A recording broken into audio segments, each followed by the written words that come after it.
Hello friends, welcome to this special video capsule on something called as adaptive life cycle, which is in short Agile.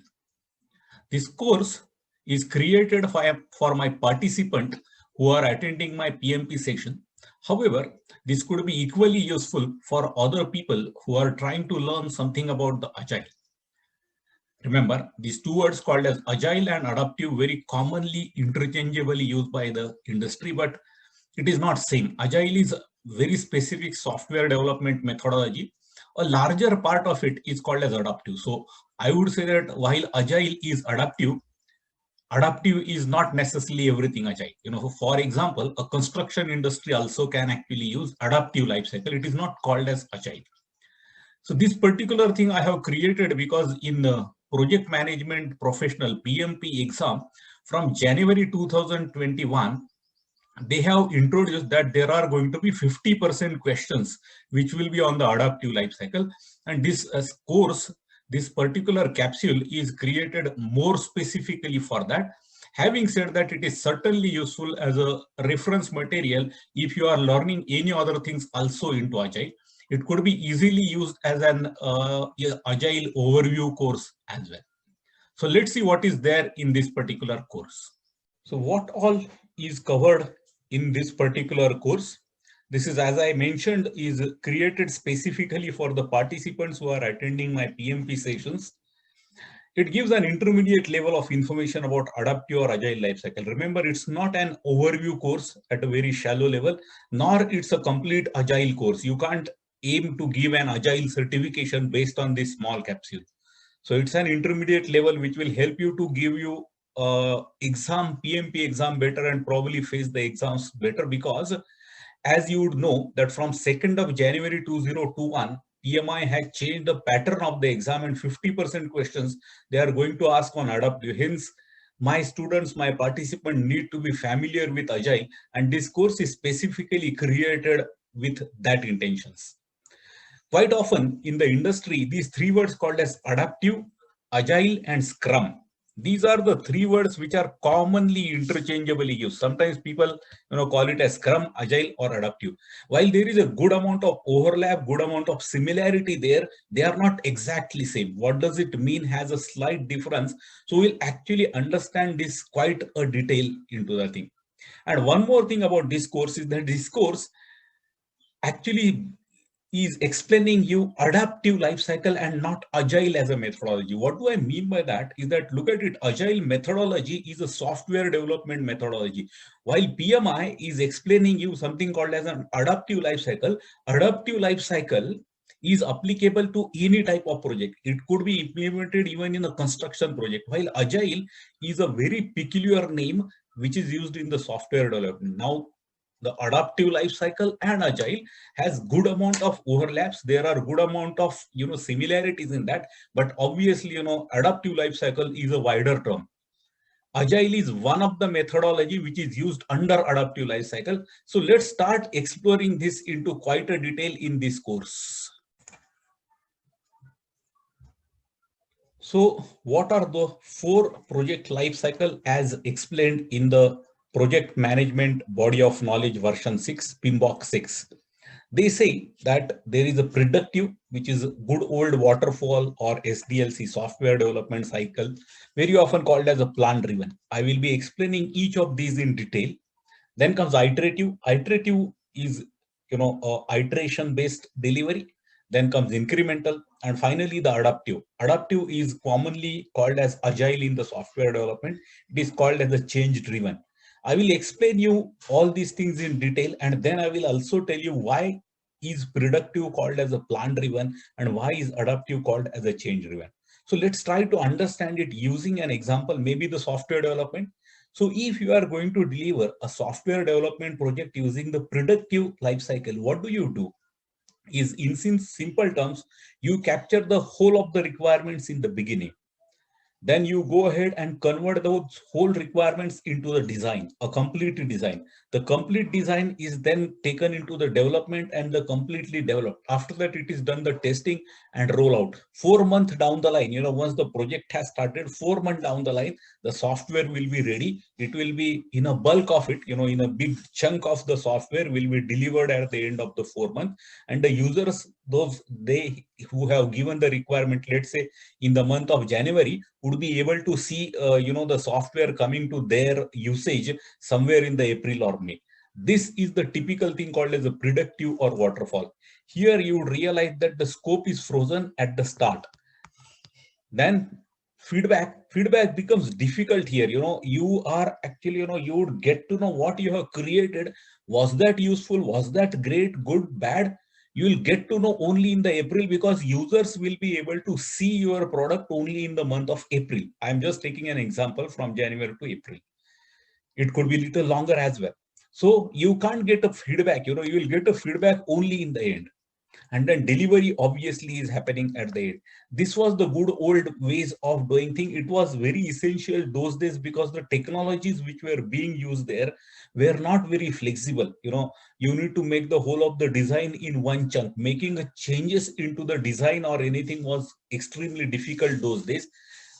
Though nowadays we are using something called as an object oriented and all that thing, where changes become very easy. You are developing things into the pieces. You are implementing most of the products. So in case of product, it is only enabling certain feature or disabling it. This was not the good old days, and that's where the predictive was the methodology where it was being done.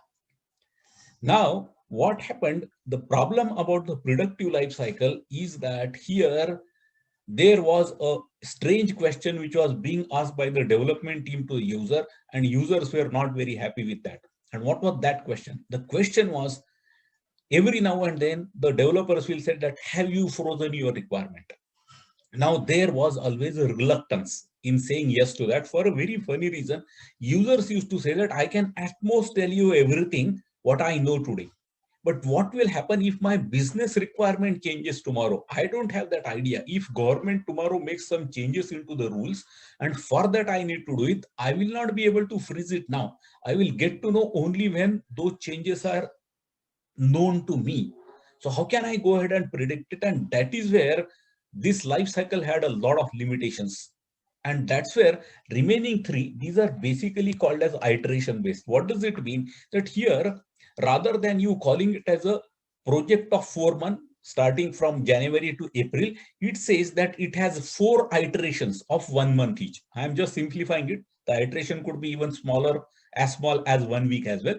But let's say, just for example, 1 month. So 1 month each, 4 projects. They are simply 4 projects.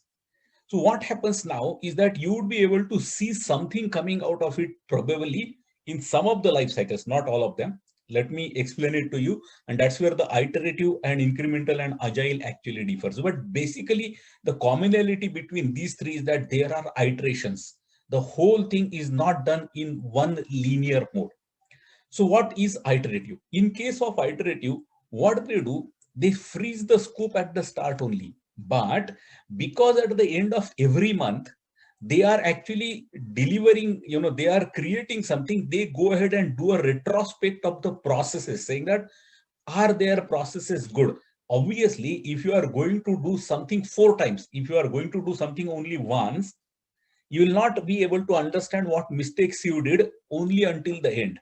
But if you are going to do the same thing 4 times, you will actually at the end of every month realize what you did in last 1 month was not too good. Some improvements could be done. And that's where the processes would be improved. And the second month, the processes would be much better. Third month, they are going to be still better. And with iteration by iteration, things will actually improve. The processes will be good. So obviously you would create a good product. But remember, most important thing, commonality in predictive and iterative is that delivery is still at the end. User is not seeing that. What you are seeing, you are actually doing delivery in pieces. Now comes to incremental. Now incremental is slightly different. It is more improved version of iterative.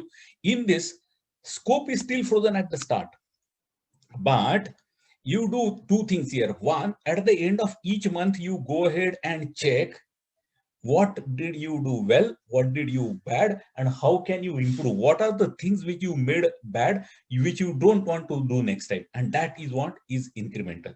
In addition to that, the difference here is that the product, whatever is delivered, will be actually that small piece of it. Remember, the whole product, if it is going to take 4 months, it will take 4 months. It cannot be done, in 1 month. But 1/4 of the product will be delivered. So rather than completing the whole design and saying that now my design is ready, you don't do that. You say that I take one feature, and for that feature, I do the design, development, testing, and hand it over, saying that yes, this is what I have created 1 month. So here you have an opportunity to go ahead and revisit the whole thing. Incremental and agile, or the last one called as adaptive, are exactly same except for one factor, and that is the scope freezing. This is done never. Scope is never frozen in case of adaptive. What does it mean? Is that for first month, you go ahead and take enough scope, whatever you can deliver in 1 month, you deliver it. When you come back to the end of the first month, you sit down with the product owner, which is actually going to give you the requirement. He gives you requirement for the next 1 month. You make it third month, fourth month, fifth month, you keep on doing it. So it's a complete project end to end for each of the month. Each of the month you do everything, including taking the scope for that. This is the major thing called as an adaptive life cycle. Now, adaptive life cycle is called as a change-driven. You realize very simply it is because here the scope is encouraged to be changed, not rather really changed. What does it mean? You don't ask users to go ahead and freeze it at any point on time. You are only freezing the thing enough for the next iteration, which in this example is 1 month. It could be 2 weeks as well. So you freeze only for that. You want to make any changes after 1 month, you can give it. So no need to go ahead. So that bad question which was coming here saying, are you sure this is the requirement? That no more comes. You are actually keeping user free to change his requirements for the next iteration. That is what is adaptive. And that's what actually was, better than the productive life cycle. That's the beauty of this. Now, coming back to one more example, we'll take one more example here. Let's say there is a township building. A civil construction company is building a township, and that township building project is being done using these methodologies. So how does it work? Look at it, the first one called as predictive. In case of predictive, the township building, what they will do? They will go ahead and acquire the whole of the land, make the complete blueprint for that, then go ahead and make the foundation for all the buildings, maybe the residential power towers, economy tower, tower A, tower B, mall, multiplex, shopping complex, gym, for everything foundation, for everything brickwork, for everything slabs, for everything finishing, for everything, plumbing work, and then whole thing will be released. Now that would be typically an example of something called as productive. Okay. Now comes to the next one, and that is called as iterative. Let's take an example saying that if you are going to deliver the same township in iterative, what you do here is that you take the whole land and make the complete design at the start. At the start only you will do it, but this time you would be actually reviewing your iteration by iteration. 1 month you will do the work, maybe the foundation, and then say what mistakes you did. You would go ahead and correct it there. Coming back to the last one, adaptive. In adaptive, in case of construction, how would that happen? There they will acquire the whole land in the beginning, but then they will actually go ahead and make plan or blueprint only for, let's say, economy tower. So economy flats, one tower they will go ahead and construct, and at the end of it they will say that how is the response. If the response for economy is not too good, we need to go with a little more luxurious thing. In the second tower they will go ahead, take that learning and make the design accordingly. The blueprint will itself will be changed. After 2 towers they might realize now it is good to go ahead and start with the commercial complex. They will keep on doing it. That's how the whole thing will work for the civil industry. So what I was trying to tell you, friends, is that productive or adaptive are used in any industry. Just take a very funny example to conclude this particular concept, is that even if you are actually taking it as a project that you are going to cook a food for a party, and that party is going to, let's say, start 7 p.m. in the night, and then evening, and going up to 10 p.m. in the night. The cooking of the food itself could be done using productive methodology or adaptive. By now, I am sure you would have realized what does it mean. It means making the whole thing together step by step. First of all, make the whole thing soup for everyone. Make the main dish for everyone. Make the sweets for everyone. In case of adaptive, you keep on waiting. How many people are there? Make it for that. That is adaptive. Now, these are only to explain. Remember, friends, in predominant industries, the predominant life cycles are used directly. For example, civil industry, I explained this to you, but what they do, if you look at the construction industry, what they do is more wise. What they do, they actually go ahead and do the whole of the main construction in the productive model, while the handovers, the finishing the part of it, they typically switch to agile. And that's how it is a hybrid. They will go ahead. Remember, one of the biggest advantage of the productive life cycle is that the cost is saved, because you are actually pooling up the teams and resources is one go. So once you are doing the foundation, all the machinery required for the foundation will be used in one go, and in 1 month you will use it. If you go ahead and try to use adaptive there, you'll have to hire that machine every time. And every time it might be used only maybe for 6 hours a day, and remaining part of the day it will remain idle or remain lying there. You'll have to pay the thing. So cost wise, productive becomes better, while the customer satisfaction is the key in case of adaptive. Why? It is because here you never freeze, ask the user to freeze the requirement. That's the beauty. So these are the 4 life cycles, and we'll be understanding little more about this adaptive in this particular thing. But the intention of this particular slide was to explain you what are these 4 different methodologies or the project life cycles. Like I just mentioned, that these life cycles, productive, iterative, incremental, and adaptive, could be used for any type of project. That's what PMI says. Let's take a very odd example before we go to the next one. And that is all about your project, your current project, to go ahead and study for the PMP exam, let's say. So you want to go ahead and study for the PMP exam, maybe for 2 months project you have taken. And in these 2 months, you are going to study. For example, you have decided that you want to, final destination is very clear, giving the PMP exam and then clearing it. So if you are going to do it in the productive model, what does it mean? You will go ahead and say that, first of all, I will read this chapter from Rita's book, this chapter from the PMBOK, and then keep on doing till the last. On the last day only you will try, maybe just before last day, you will try to solve some papers. Now look at it. If you are using productive model, this is what you will do. Your delivery is going to be only in the end. So you might actually get a bad news at the end of maybe 1.5 months, saying that what you prepared was wrong, or maybe it was not as effective as you would have thought. That is a productive. Now if you want to do iterative, look at it. I am now saying iterative for the same project of studying for the PMP. So what's there? You go ahead and say what all you want to read at the start. However, here what you do at the end of every chapter or maybe every module, you go ahead and check what mistakes you did. Remember, you are not going to try mock exams, because output is given only in the end. The only thing is that the process of learning, whatever is there, if you believe is to be improved, you do that. That is called as iterative. Now coming back to next, incremental. In incremental, the difference is that you will read one chapter, the other chapter, maybe one chapter from PMBOK, the same chapter from Rita. At the end of it, you will go ahead and give a small exam on that and see that what mistakes are you doing? Are you actually making some mistakes? So if you believe some mistakes you are doing, you will go ahead and rectify it while reading the next chapter. So then you would say that, then what remains for adaptive?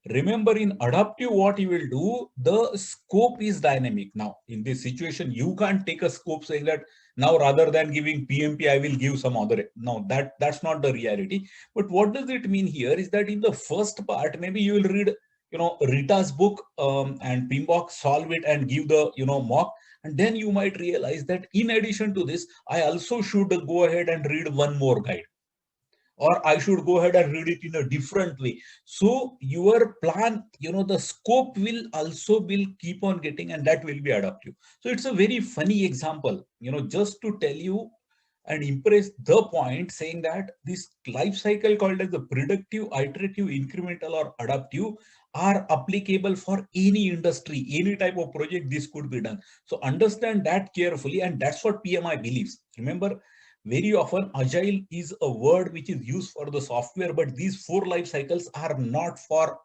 software development. They are for any industry, and that's why they are incorporated into PMBOK. The part three of the PMBOK, which is Agile Practice Guide, gives a detailed information of all that thing, and that's what I have tried to cover there.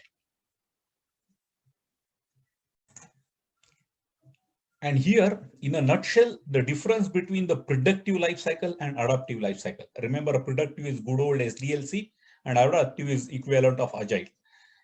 Look, what in productive they do, scope is given, which means what is the total scope is known, and typically whatever is given, which is called as the rule of the game, is called as a constraint that is given to the project team. And then what does project team do? They calculate the amount of time required. So in the January, they will go ahead and understand the scope and calculate, saying that I will complete it by June. This is the productive. Now, as against that, how does that happen in iterative? Iteration time is fixed. You need to deliver something at the end of every month. Remember, I'm saying something. What is that is not known. That I will get to know only when I come closer to that. So I need to deliver something on the 31st of January, 28th of February, 31st of March, 30th of April, and so on. That is known. That date is known. So now what do? What is there in your hand? You know, if this is the timeline, how much work can I accomplish in this period? Calculate that backward. So look at it. The constraint here is a time is a constraint in adaptive, while scope is a constraint in productive. While what is calculated is time in case of productive, and amount of scope which is delivered, which is expressed there. That's where they say that in case of adaptive, you should go ahead and break it into minor pieces. So some features, they call it as a user story. So take a user story. If you want to take an iterate, example of a construction, here you don't say whole of the township, say that, flat, so many flats, so many buildings, so much of so you need to go ahead and define it in the scope in such a way that you pick up the piece of the scope and deliver it in the given timeline. Number of iterations are absolutely not fixed. Look at it here in adaptive, you are not freezing the complete end-to-end scope. The whole scope is actually getting evolved with time. And because it is getting evolved with time, you are going to freeze scope for one iteration at a time. And then obviously number of iterations will depend on the thing, and that's where the business gets the benefit. The business is happy with the adaptive life cycle because of that. Because look at it, you are trying to ask them a question for which they don't have an answer, which means what is the final scope? They said, I don't know. What does business want? I will get to know only as I go through. And that's where it's very important that, in adaptive, the customer satisfaction is very high. Look at it here. It is for customer satisfaction. While because of the optimized usage of the resources, because of managing the dependencies, look at it. If you want a construction machinery, let's say some machinery which is required to put the slab, what you will be able to do in case of productive, you will tell him right in the month of January, saying that 5th of April, I will need this machine, 10th of April, I will need such and such material. Now, if in the month of January, you say that I want it on 10th of April, you will get good time to go ahead and negotiate and get a better deal. So obviously productive will save the cost. But in this situation, what you are going to do in the April is frozen in the January, and which is where customer may not be very satisfied. And that's where. So where should we use productive and adaptive? There is a very nice chart which is explained into the, into the PMBOK. We'll see that in a while from now. This is where we are trying to understand where exactly to use adaptive life cycle. I am taking a very funny example here just to explain. Let's say that you wish to be an entrepreneur, and being an entrepreneur, you are, let's say, opening some workshop, some maybe a small factory, a small manufacturing unit is what you are going to do. It's completely new. You are actually going to establish that business from scratch. You have not done it in the past. So what does it mean? Is basically when it comes to the requirements, they are highly uncertain because you yourself have never done it. So if you are saying that should such form be printed from the system, you said, I don't know, I will have to check. It will probably evolve after 2 months, which means high uncertainty. The same thing, let's say that if you are doing it 1 year after gone live, which means your factory has started the processes, all the initial mistakes you have done, and now you know it fairly clear. What are you looking from the system eventually? If that is the case, you would be in low uncertainty in terms of the requirement, because finally you would be knowing, saying broadly what do you want.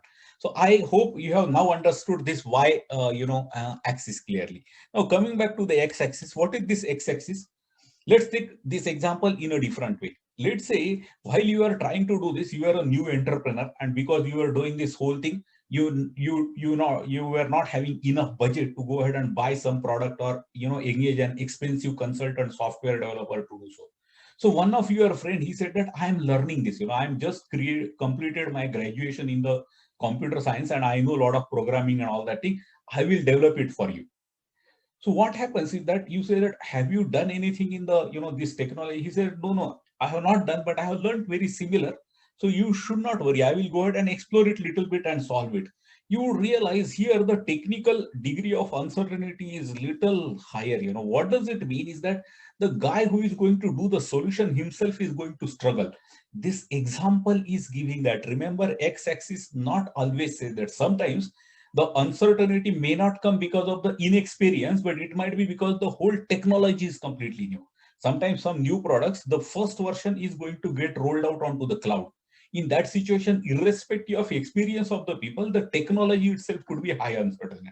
Whatever way, it could be because of the lack of experience by the developers or technology, high uncertainty. Take an example saying that this guy, now I'm taking this example on the second side. So this guy who was actually going to help you to deliver the thing, he did the same thing after 2 years, which means he has started his experience and business for last 2 years. He has delivered solution for several customers in the past. In that situation, if it comes, it will come into low uncertainty. For a simple reason, he will say, boss, don't worry about your factory. I have delivered this for 4 of your colleagues already. I know this very well. Don't worry about it. Now, these are the things that there are 4 possible values here. Look at it. And that's how they have this chart is there. It says that if there is a low uncertainty, which means you are doing this factory or business for last 1 hour or 1 year or more, where you are able to freeze the requirement well, then this guy who is actually giving you the thing, he is established for last 2 years, very good. Clearly go ahead and use a straight productive life cycle. Why? Because it will save your cost, because your changes are not going to too many. So obviously you would be able to do much better thing and use the simple productive linear approach is what they say. Go to the extreme one, where you yourself are not very clear about the requirement and your service provider himself is struggling. Now, what would happen? It will be only a chaos. On one side, if you keep on giving a new change to him, he said, oh, yesterday you told me I have designed it as per this, but I never thought this will happen. So now, so it would be a complete chaotic. This is fundamentally a risk. So what do we do here? What do we do here is that either move down on the y-axis or move left on the x-axis. What does it mean? Is that either try to freeze the requirements. How would that happen? Maybe with time, maybe with little more, data collection, with maybe, past system studies. You need to do that. That is one option. Second option is that this one, which is on the x-axis, try to bring more uncertainty, some proven technology, maybe the proven vendor, whatever. You'll have to bring something down. Otherwise, remember, if you try to do it like this, it is like a chaos. I can think of a thing saying that, even you are actually trying to put a thread through a needle. If you give it in 2 people, one is holding the needle and other one is actually holding the thread. Will they be ever able to put it through? It will not. Remember, when both of the things are moving, putting the thread into the needle hole is practically impossible, and that's what is a chaos here. Now comes in between complex. Here, adaptive approach is good, which is medium. It is, medium level of the technical complexity, because the technologies are evolving. On the other hand, requirements also, some level of freezing is there. Adaptive is brilliant here, because the users will feel good that whenever they say that this is what they want to do in the next month, you are able to accommodate it. So that's how it works. So complex and complicated, these are the 2 places where adaptive lifecycle works pretty well. In case of simple, productive is brilliantly well. If you believe that in your project, you are into high uncertainty in terms of the requirement as well as high uncertainty on the technical, remember you need to do something, which means either try to freeze the requirement. Sometimes, by the way, a very funny approach which is taken by several organizations is that introduce a dictator in the organization. Sometimes for freezing the requirement, a dictatorship comes to a rescue. Remember, sometimes people end up being too creative. And when people are too creative about that, it becomes difficult. And then, so uncertainty of the requirement keep on moving. So a dictator sometimes, these are different solutions. You'll have to think about it, that which solution will work. But you'll have to either reduce the requirement uncertainty or reduce the technology uncertainty. If you don't do it, remember, friends, you are heading for something they call it as a chaos. So this is where you need to decide where to use adaptive lifecycle. So what's the agile thought tree? Before we go there, let me give you an example about a real project which I actually saw it when I was in the quality function. I was trying to speak to them as a third-party quality guy. So they claimed proudly saying that they have implemented agile there. And some of the things which they were actually saying were something like this, that when there was a scope to be frozen for the next particular iteration, they were going to freeze the scope, saying that what is there. So there was obviously, between two different team members, different views, saying that can we go ahead and take maybe 5 user stories, or someone else was saying that no, we can't deliver anything more than 3 user stories.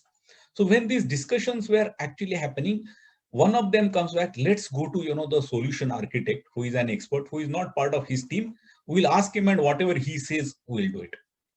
Very common sort of a thing. That's what, if you are not able to come across anything, you would love to go to an expert there and do it there.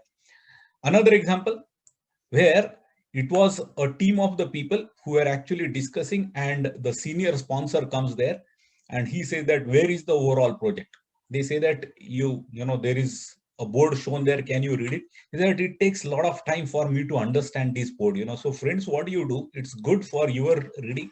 You create a dashboard, and by evening, maybe late in the evening, send it to me. This is another second incident. Did you realize that when agile is implemented here, what has happened is that they have implemented certain practices of agile. There are a lot of them, but what is missing is called as agile mindset. What is agile? Agile is actually a mindset. Look at it. What's the problem in the first scenario? The teams need to be empowered. That's the crux. The mindset is that teams need to be empowered. So what does it mean? It doesn't matter even if you take a wrong decision, but you need to take it. You can't go ahead and take a help for external someone. Remember, the decision taken by an external expert could be better than what you take, but it leaves you, handicapped, because every time you'll be dependent on him. On the other hand, agile says very clearly, you need to be a self-empowered team. That's the word they use it. In the second example where the dashboard thing was coming, what was happening? Typically, if you look at it, agile works onto the thing. They call it as information radiator. The information should be sought and taken there itself. If you are actually doing whole of the agile and then start spending a whole lot of a time in making the dashboards after 8 p.m. or whatever was there in the example, what you have missed is mindset. So agile is not only methodologies, agile is a mindset. If I were to take a very funny example, it will be like, the religions. The way in which very often the religions are implemented to the rituals, but the spirit of the religion is lost. Same thing is the importance of agile mindset versus agile practices. So the mindset is the crux of it. That need to be done. You need to actually go ahead and train your teams. You need to go ahead and tune their working, their thinking, lot of soft skill training. Then this mindset will come. Once the mindset comes, there are 4 values. There are 4 values of the agile, which we'll be understanding in a while from now. Then comes, there are 12 principles, a little bigger one, little more elaborate, and several practices. For example, Scrum is one of the methodology. DSDM is there. There is something called as TDD. We'll try to have a look of all that thing. But remember, friends, this need to always start with the top down. You cannot go ahead and start implementing Scrum and then try to figure out how do I fix with the principal, or then try to figure out the mindset. It is not going to work. It has to be top down. And that's what is the crux of it. That's the thought tree. So remember the hierarchy here: agile mindset, followed by that 4 values, followed by that 12 principles, and several more practices. We'll go through this in quite a detail, from now onwards, and go understand what are the 4 values. So wait for a while for that. Here are the 4 values of Agile. Remember, friends, Agile as a methodology, or now if you want to use in PMBOK, call it is adaptive. Adaptive as a methodology is evolved over something. Good old days, there was something which here is called as productive or SDLC. So what was happening on SDLC or productive, you want to improvise. So Agile values are expressed in something called as this particular behavior is preferred over the old practices.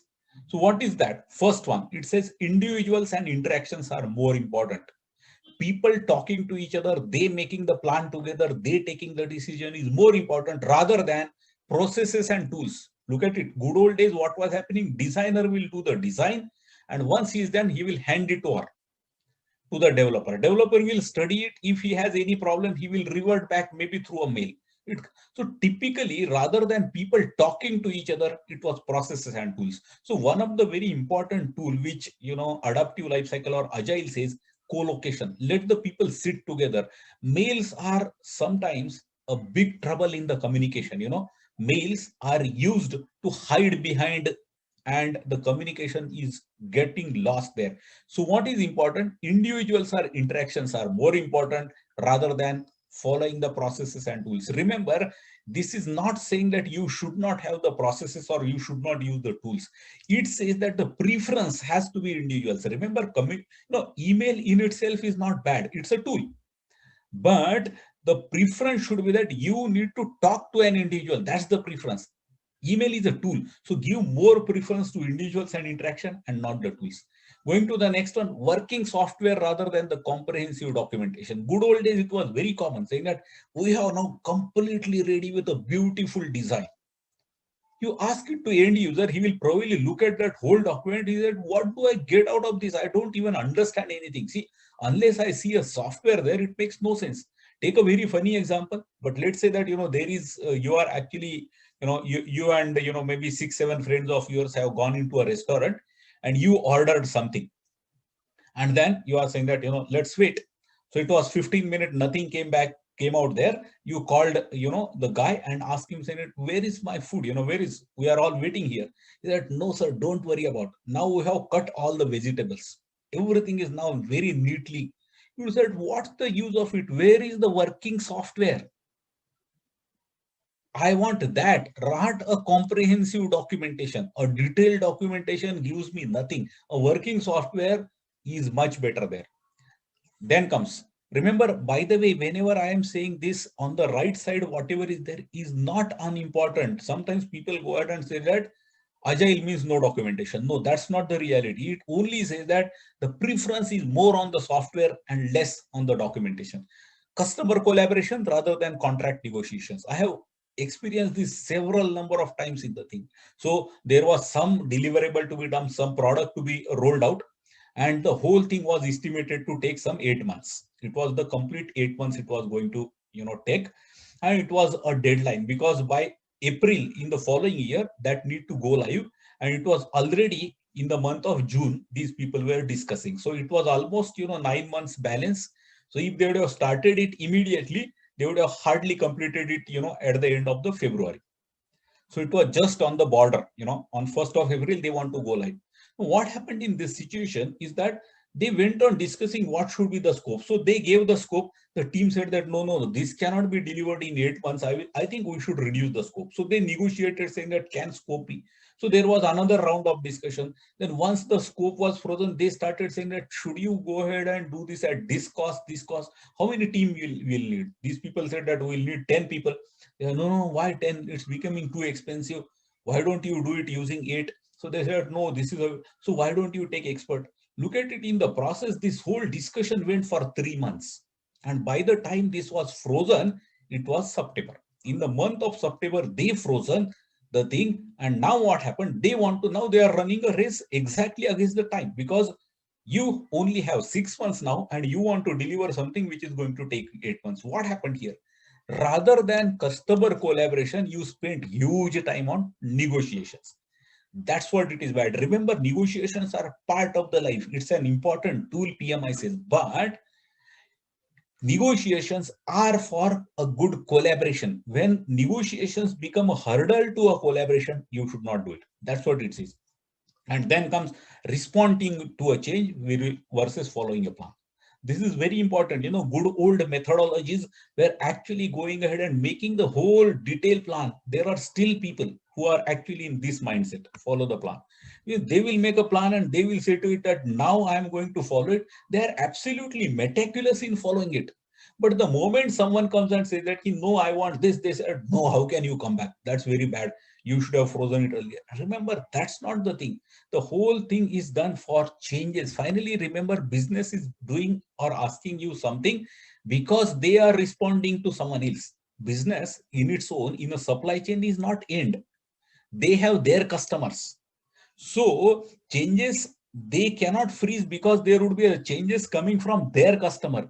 So what you should do, you should respond to the change rather than following a plan. By the way, remember, whenever I am saying don't underestimate the right side, they don't say that don't follow the plan. That's not the intention. But sometimes what we do is that to adhere to a plan or to be too loyal towards the plan, we say that no changes. That's not allowed. That's bad, because then you don't get it. So these are the 4 agile values. Just remember this. You might actually get some questions here. So for example, individuals and interactions over the processes and tools, the working software rather than the comprehensive documentation, the customer collaboration, very important, rather than spending too much time and effort into contract negotiations, and changes, welcome the changes. The adaptive says welcome the changes, don't restrict. So responding to the changes as against following the plan, that's what is, the agile values. So coming back to agile thought 3, as I told you that agile mindset is a base of it. We have seen this, and just now we have seen the 4 values of it. Now we are going into 12 principles. Here you go. These 4 values we have seen. And now let's try to understand what are the agile principles, 12 of them. And here you go. These are the 12 texts. Let's understand one by one. Our highest priority is to satisfy customer through early and continuous delivery of the valuable software. Look at it here. Whatever are the important phrases in each of the principle I have underlined, it says that the life cycle should ensure that you start continuously deliver the valuable software. Remember, this word valuable software is suitable when you speak about agile. Similar thing could be there for the adaptive, where I would probably go ahead and replace it that early and continuous delivery of the product. So you need to continuously and at the early stage. Remember, the problem about delivering something late is that you would get to know about whether it was useful or not useful much later. And because you have already traveled a lot of time in the project, changes being made after that would cost you much more. As you would be knowing that the changes which are identified at the early stage of the life cycle are not expensive to fix, while the changes which you actually realize only in the later stage becomes expensive because the whole thing will have to be reworked. Second principle, welcome changing requirement. The crux of agile, it says that changes are not here to hate.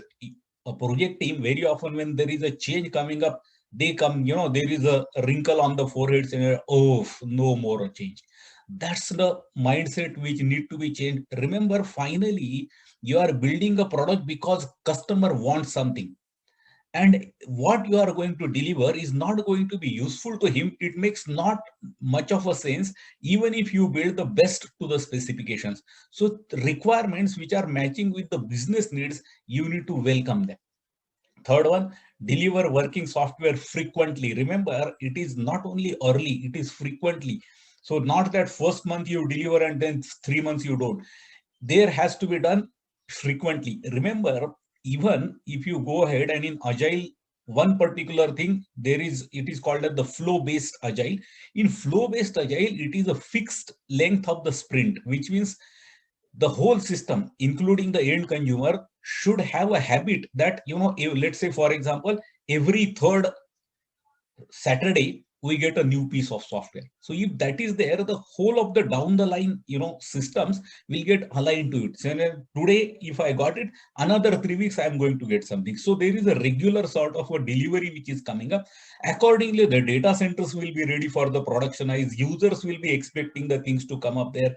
If that is infrequent, there would be always a last minute rush to push the things into the thing. Just look at it, saying that let's say there is a city, and in that city there are the public transport, and that public transport is known pretty well that every 10 minutes there is a bus going to come. It's a known fact. It's absolutely a known fact that every 10th minute it is going to. Now, if you are walking near the bus stop and you realize one bus is leaving, remember, if you are damn sure that 10th minute it is going to come, you will walk comfortably. You will say, let this go. 11th minute, I am going to board the next one. But let's say there is a lot of frequency of the thing, but uncertain, which means, sometimes the bus comes and then after that, maybe 5 minutes it will come or maybe 1 hour. Now, the moment this scenario is known to you, what you do that if you find that bus is actually, coming near, you will rush into that. Why? Because you are not very sure what would happen next. The same concept is used in agile. They say that make it frequently and very regularly so that, people say that if I am not able to get my required change in this thing, let's not get panic, put it into the next one, obviously based on the priority. Fourth one, business people and developer must work together daily throughout the project. We need to realize there is a concept called as a product owner, which we will be understanding soon. But what does it mean is that people who are giving the requirement and people who are developing it, they need to work together. Remember, daily, very important word, daily. How does this happen? There is something called as a daily stand-up meeting, a very small meeting, but here you need to meet throughout the project. What's the advantage? Remember, what business people are going to get at the end of the project, they are able to see it, they are able to see, visualize, they are able to track the progress there. So there is a comfort. You would have noticed that, again, I will go ahead and take the same example about the bus journey. If you are standing onto the bus stop, and then in certain countries there are boards, there are electronic boards which keep on showing that where is the next bus coming. What's the advantage? The advantage is that you are very comfortable. You said now another 8 minutes, nothing is going to happen. Maybe I will probably go ahead and read a little bit of the newspaper or some book, because 8 minutes it is there. Now, what's the advantage? The advantage here is that the business people, the end user, is knowing how is the progress happening. If you don't know that, you turn impatient. The moment business users are impatient, they trouble the development teams. And that's where it's very important that they need to be participating daily stand-up meetings. Very important concept. Fifth principle speaks about motivated individuals. Remember, it says that it is not all about most talented people. You cannot get most talented software developer or any people and develop the best team. The best team will actually come out of the motivated. Maybe they are not as as sharp or as talented as otherwise. Now, what does it mean is that this motivation will actually go ahead and ensure that they do the plan, they own the responsibility, and they ensure that the things are done. So for that, what you need to do, this is where the Scrum Master comes into the picture. You need to give them the environment and support what they need the moment you need them. And very important, trust these people. How does this trust happen? Trust is basically when a agile team says that this is the amount of work I can complete in next 3 weeks or 2 weeks or whatever time, you need to go with them. You might be little expert into that, and you might probably think that what these people are committing is too low and they can do much more. Just don't worry about it. For that sprint, let them do it so. The next sprint, because you have trusted, they will themselves realize that what we are committing is probably under, we can go ahead and deliver more. They will take more. Maybe sometimes they will go ahead and do a mistake other way around. They might overcommit and not deliver, but they will. In the process, what will happen, while there would be a little bit of planning mistake in one of the sprint, the whole team will have a higher motivation to go ahead and take their own decision, which is very valuable. Then sixth one, the most efficient and effective way of communicating information is face to face.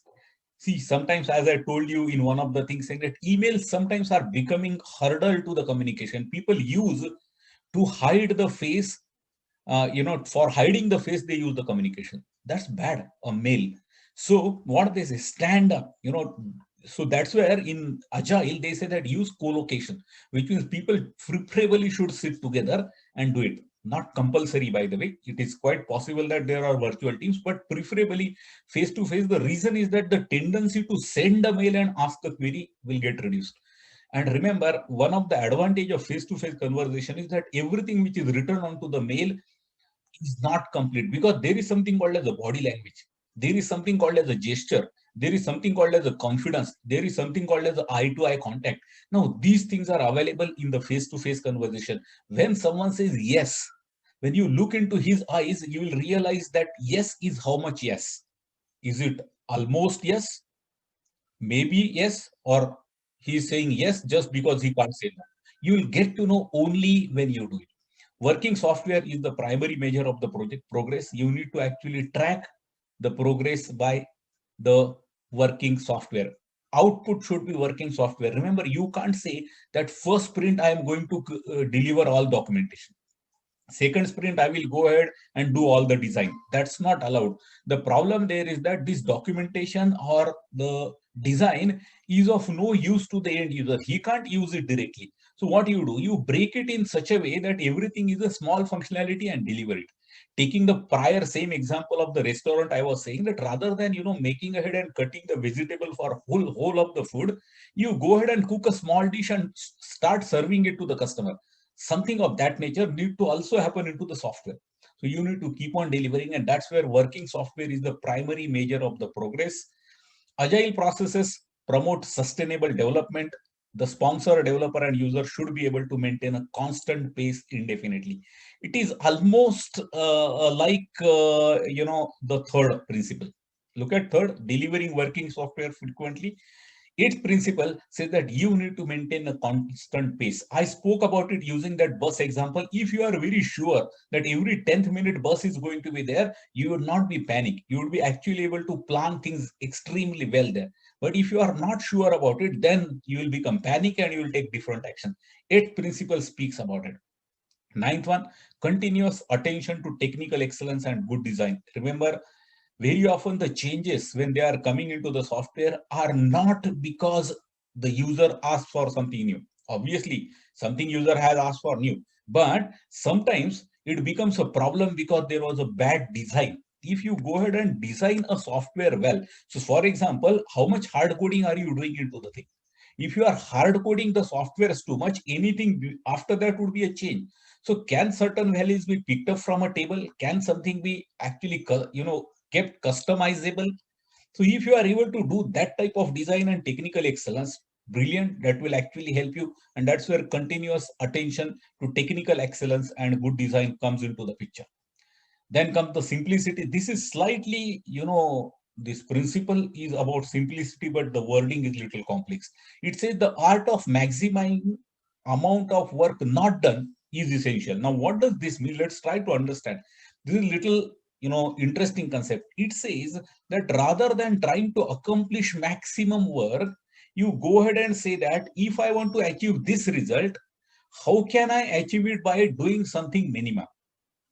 It says saying that so rather than writing a piece of software or certain product which are having too many features, and 80% of those features customers are not going to use, don't do it. So what it says, build a product which is maximum getting utilized. Remember, when you are building the product is not the end objective. Use of the product is essential.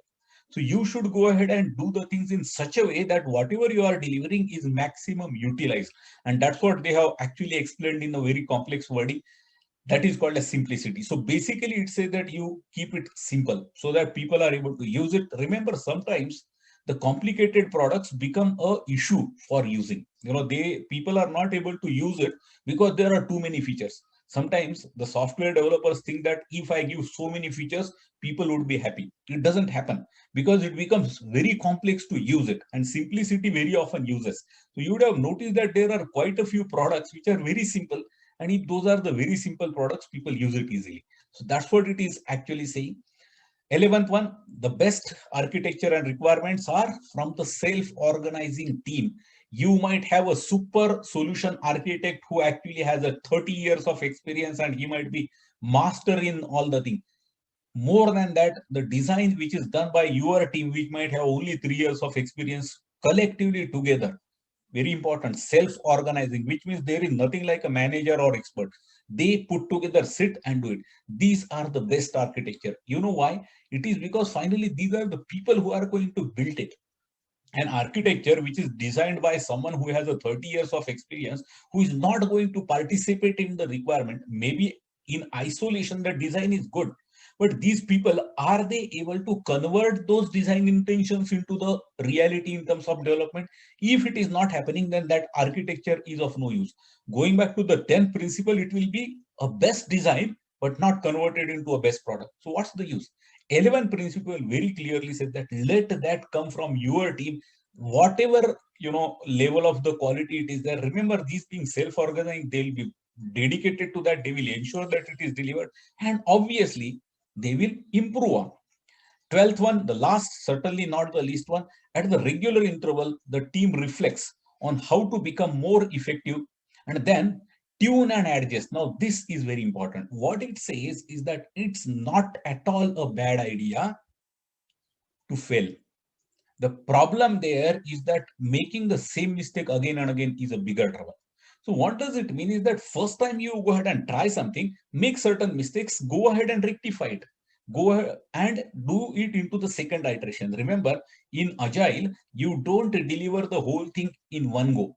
So rather than calling it as a project of the 4 month, which has actually the delivery in the 4th month, it says that it is every 1 month there is an iteration. So first month you do whatever you understand on the basis of your experience, and whatever mistakes you do, check at the end of first month saying that what did you do, where did you went wrong, go ahead and rectify it into the next month. Next month you will be better. Does it mean that second month you are going to be perfect? No, not at all. Third month you become little more, fourth month, and that's how you'll keep on doing it and you will realize. So tuning and adjusting the behavior accordingly. This adjustment is also about estimation. Look at it. That's where I was saying that estimations in the project are given by the self-organizing team. So the team sometimes might underestimate, sometimes they might overestimate. But in this process, because it is every 1 month, remember the mistake is not going to cost you for the whole project. It might cost you only for one sprint, and that to a part of irregular, inaccuracy. So maybe you had an overcapacity and you underestimated, or other way around. You will go ahead and rectify it in the next time. Now, one of the very important thing with which I will actually go ahead and stop discussion on this slide is a very funny thing. For ages together, there was a word or there was a phrase which used to be say that right first time. I am sure you would have heard right first time. Agile has brought in a very new concept here.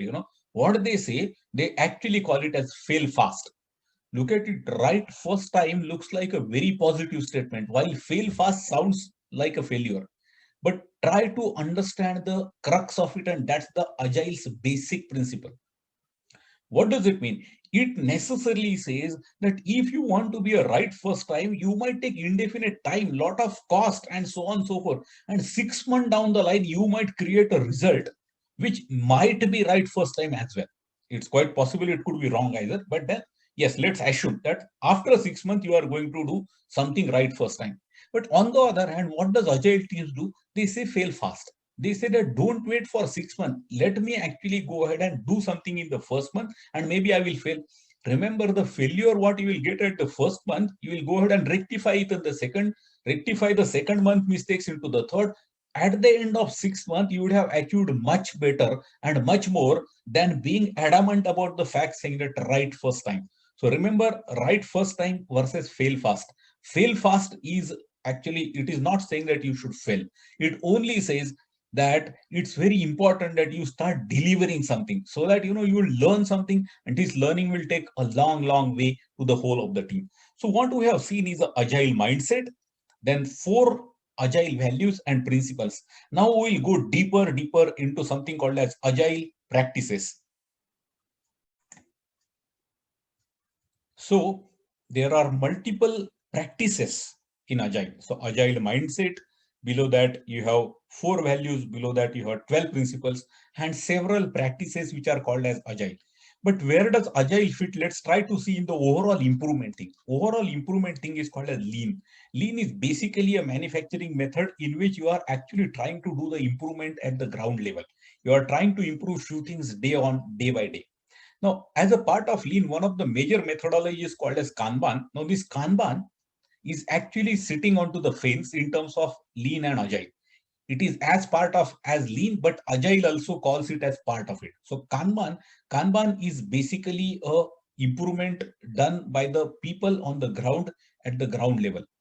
Remember, it is not all about engaging an expert consultant, coming up with an improvement report and implementing it. Kanban is all about people like you and me sit together, decide what can I do improvement, and you do that on the ground. So here the focus is not all about the best improvement. The focus here is all about implementing whatever you have seen.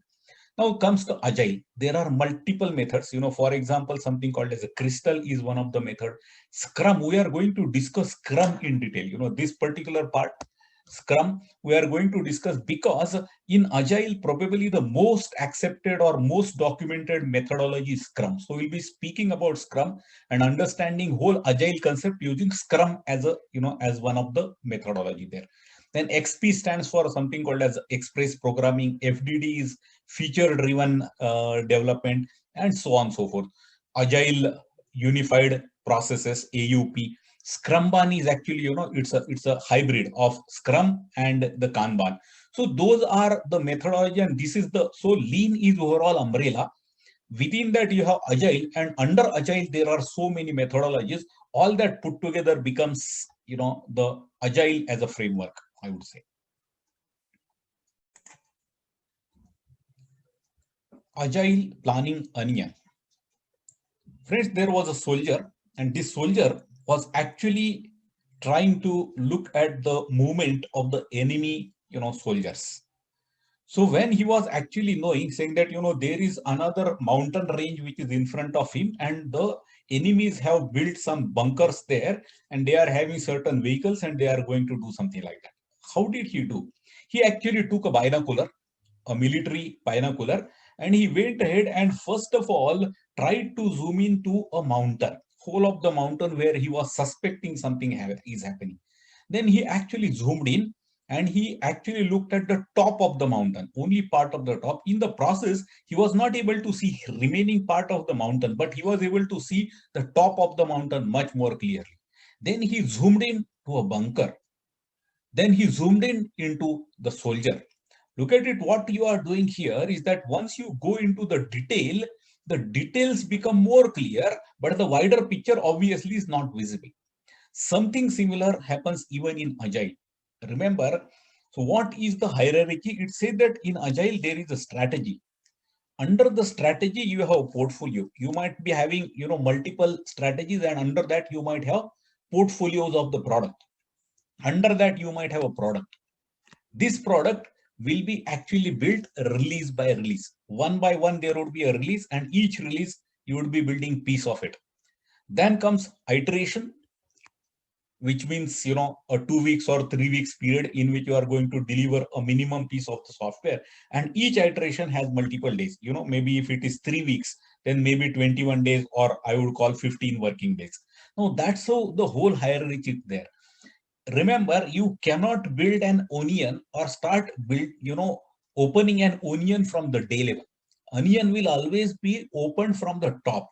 You need to have a strategy below that, the portfolio, then only it will be a very viable thing. Now, when you go deeper, you get more details, but these details need to fit into the larger picture. That's what is a concept called as agile planning onion. We will try to see how does this release, iteration, and day works into a sprint using another diagram now. So here is the PMBOK view. It says iterative life cycle with the releases. See what is there on the top? Product vision, which drives the product roadmap. Product vision is overall vision. It said that this is what is the whole journey. Maybe here you will say that I am going to build an ERP product, and to begin with, the functionality called as the inventory management and finance would be there. That is called as the vision. Then roadmap. Roadmap says that in the first quarter, we'll go ahead and build the financial masters. In the second quarter, we'll go ahead and build the inventory. Third quarter, we'll build something called as the account payable and account. Now that is a roadmap. So there is a roadmap. Now this roadmap is broken into releases. So release one, release two. Remember, this helps the business to go ahead and visualize things that when are they going to get which particular functionality. Now this release obviously is broken down into iteration 0, 1, 2, and so on. Remember, iteration 0 is also there in which something is delivered, but basically you do broad level of the planning related to the release in iteration 0. And so there are, n releases, n iterations in a release.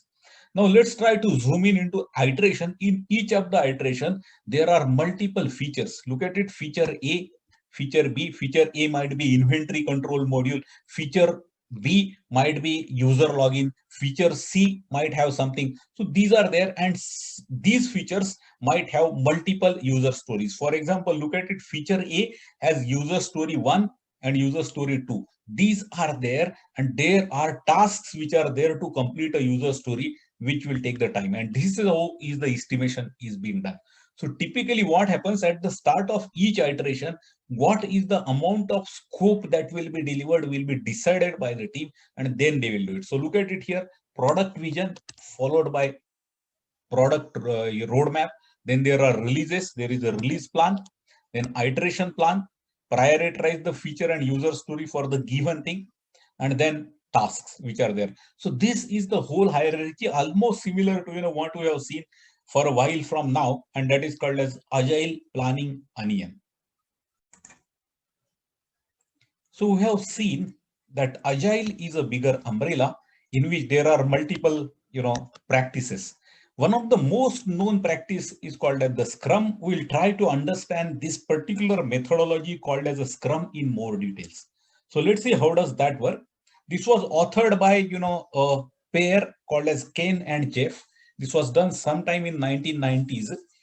Remember, it was the same time when the software development which was being done before that was more into the productive model, which means software development lifecycle, and the dependency on the computerized system, dependencies on the software for the business started increasing in those days. So what was happening good old days, when you are actually converting first version of digitization, let's say you are doing something manually, and first time you are going to convert that into some automation, you are not so much dependent on that, because finally your business will still continue to run on manual. The day on which it will get automated, you would be more efficient, you would be faster, and so on and so forth. But that luxury actually went after the second improvement. In the second improvement, when you are doing it, you are already automated something. And now, if you don't get something very fast, you would be in trouble. You would realize, and this is where the need for something where the software is delivered more frequently, not the whole of the software. A small piece of the software getting delivered frequently is required, and that's where the agile and the Scrum specifically was invented. So let's see what is there.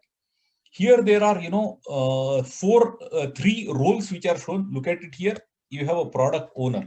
The product owner is actually a person coming from the business. What does it mean is that he's the one who will be actually getting the requirement, and he from end users, compiling it together and then passing it to the team. I use a very funny analogy, and I use the analogy saying that product owner is a guy whose office is open 24/7. I say that he's open 24/7. What does this mean? Remember, it's just an analogy. What does it mean is that any user wish to go ahead and add a new functionality, he wants some changes, he wants some improvement, whatever, this guy welcomes him always. User can walk into his cabin anytime and tell him saying that this is what I want to do. What does he do with that? He actually goes ahead and creates a bigger log, and it is called as a product backlog. If you want to visualize it like a file, let's say it has a big box file, and he keeps on taking each of the thing. Remember, in Scrum as well as in all agile methodology, they say that don't give the requirement in a form of some system thing. For example, don't say that I want a web-based system which allows my customers to connect with my business. Don't say that. You say there something called as me as a sales manager should be able to get the requirement from my customer so and so. So typically, rather than giving you the solution to your problem, you say that who are you, and as a person what are you looking at. This type of text is called as user story. User story is basically specifying the things like this. So rather than you saying, now I'm taking a very funny example, let's say it's a construction industry. In the construction industry, rather than saying that I want a flat which is 900 square feet with 2 bedrooms and so much, don't say that. You say that as a family member with 4 members into that, we need a comfortable, hall, with proper bedrooms and so on. So you speak about it. Now, this looks like a very funny example. What I'm trying to tell you, friends, is that the user should concentrate on what he wants rather than what is the solution. It is like you go to the doctor and tell him saying that this is my pain. Don't tell him I want paracetamol. That is his job, because remember, it is quite possible what is your pain, he might have a solution which is much better than that. And that's the way in which it explains. It is called as user story. So just visualize this product owner 24/7, he is open. Any user goes to him, gives him a user story, maybe a piece of paper. So he takes it and files it. Now, what's the use of this? See, on the other hand, there is another role, and that is called as the team. This is sometimes used as a word as a development team. But remember, this is that team which is called as, self-organized team, self-empowered team, highly motivated team, whatever I have spoken, this is that team. How is the composition of this team? The team is actually a number of people who put together become a unit. What does it mean is that they must have someone who is good enough to actually go ahead and elaborate the requirement. Remember, capturing requirement in most of the situation probably product owner would have done, but now you need to actually refine those requirements, understand that and all that. So someone like a business analyst or solution architect who does that. Then there has to be a designer who is able to convert that into a design. Then there has to be a set of developers who are able to develop it, and then there has to be some testers there. So this team would be composed of all those people without those titles. Listen to this very carefully. In a team, if someone says that in this team I am a business analyst, it's a basic compromise to the agile principle. You are not, you are just the team. You all need to do all that thing together. If I were to again go back to the construction example, people don't say that I am a, we have a team of 50 masons, 30 plumbers, 20 electricians. No, the team here will be one team will have one helper, one mason, one electrician, one carpenter. Based on the size, maybe more carpenters. Now that becomes a team. The advantage of this particular thing of the composition is that they are able to take a collective decision very easily. Remember, if you go ahead and group the people by developers, business analysts, designers, and so on and so forth, while they would be perfect in their own judgment, they would be perfectly having a good estimations about their own work, they may not have too much idea about what will happen in the adjacent thing. Here, the team structure allows you to ensure that whatever you are actually going to do as a team, there is a representative. So you speak to them, don't send a mail. If you had a team of business analysts separate and developer, designer separate, developer separate, if there is a query, what would happen? The business analyst team will write a mail to this developer, designer will read it and he will try to read a lot of things in between the line. He might say that if he asks this, what would happen? He will take his own sweet time. Don't do that. I again will remind you, fail fast is the principle. We say that you go ahead and give a commitment, boss. If you make a mistake, you will rectify it. You have a time there. So that's what is all about the team. So team composition, there is a rule about team. And the rule says that the team should not be less than 3. So minimum 3 people is advised there. Remember, if you want an end-to-end expertise, someone who is able to probably refine the requirement, design it, develop it, test it, and all that thing. Doing it, having only less than 3 people will not be possible. Two Superman cannot go ahead and make the team. So minimum three, but three is very rarely. It is difficult, even to get it. So what they say, max is 9. Any team which is larger than 9 is also not advised. And why not 9? Simply because the moment you cross the number 9, you start writing mails to each other. And mails is a problem. Remember, the problem about mails is that it becomes a communication blocker rather than the communication tool. People start asking the question through the written thing. While 3 to 9, the advantage here is that you will simply stand up into your cubicle and ask them, saying that this is what is there. Can you please give me the view? He will immediately give that view. So that's where 3 to 9 is the team which has to be composed of the, all skills there. Then there is another guy, and he is called as a Scrum Master. Remember, Scrum Master is not the guy who develops it. He's not part of the development team, nor he is coming from the business. But this is the guy who is ensuring that the process is followed. Remember, this team and product owner, when they are working together, there could be certain impediments, certain issues which will be coming. Sometimes the sponsor or the senior management comes and they immediately give some order to this team, and this team is puzzled. Now, this Scrum Master will come for the rescue. He will actually intervene. Scrum Master, one of the things which they are actually using off late is called as servant leader. He's a servant leader. What does it mean? On one side, he is a servant, which means he helps you. But on the other hand, he is a leader. What does it mean is that he is not going to do anything on his own, but he is going to help you to do something better. That's what is a servant leader. So these are the 3 important roles which are there in this. Now, what is the structure? There is a product backlog and there is a sprint. Remember, in this chart, they have not explained one more layer here, which could be there, and that is called as releases. So you might have, for the product, there could be multiple releases. So that they have not shown here. So in a release, there could be a sprint. Sprint is basically an iteration. Remember, there are certain more rules about the sprint. Number 1, the sprint, it says it has to be 1 to 4 weeks. Lesser than 1 week delivering something really valuable is practically impossible. If you take more than 4 weeks, the problem there is that you might make the mistake and you will realize it too late. So 1 to 4 weeks is right. But remember, when I say 1 to 4 weeks, it is not that based on the scope of the sprint, some sprints will be 2 weeks, some will be 3, and some will be 4. No, that's not allowed. In the release, you need to go ahead and decide about the overall roadmap. You need to say that my sprint is going to be 3 weeks. That's it. So all the sprints then are going to be 3 weeks. So if all the sprints are going to be in the 3 weeks, how do you go ahead and decide how that get delivered? And that's where there is an artifact called as sprint backlog comes up. Let's say it's a 3 weeks game. So I am actually, just for understanding, I am saying day 1 to day 21. So 3 weeks is day 21. So what happens on day 1? This team and product owner, these people sit together, they scan through this whole thing called as the product backlog.